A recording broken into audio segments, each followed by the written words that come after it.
Team Jomcarl may di inaasahang mangyayari sa Baguio.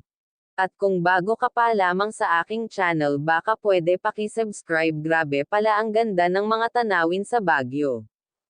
At pinagkamalang artista ang Jomcarl, pinagkaguluhan sila ng mga tao.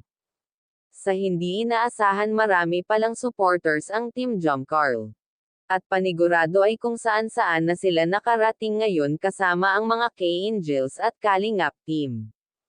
At masaya silang namasyal, Kuya Rab, na bigla sa pangyayari hindi niya inaasahan na ganun karami ang fans nila sa lugar ng Baguio.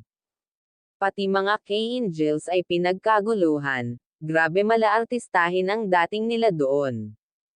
Sa hindi nila inaasahan na dadagsa ang mga sulad supporter ng Team Kalingap. At sumusuporta sa Team Jom, Carla, hindi makapaniwala na marami sa kanila ang nakakakilala. Lalo na sa Jomcarl, ang iba naman ay nagpa-picture sa kanila at sikat sila doon. K-Angels hindi pa rin makapaniwala na sila na ang pinagkaguluhan ngayon.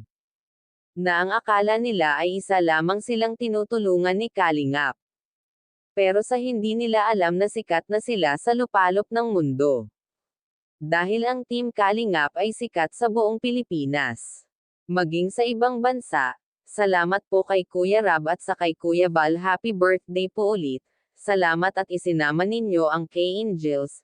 Hanggang ngayon hindi sila makapaniwala na nasa lugar na sila ng Baguio, at nang enjoy sa mga sikat na pasyalan. Sa mga sponsor ng Angels, salamat din po sa inyo. Dahil sa inyo nakarating sila sa Baguio na pinangarap lamang nila sa buong buhay nila, kumbaga first time nila maka-rating sa Baguio, kaya susulitin na nila at i-enjoyin ang pagkakataon na ito.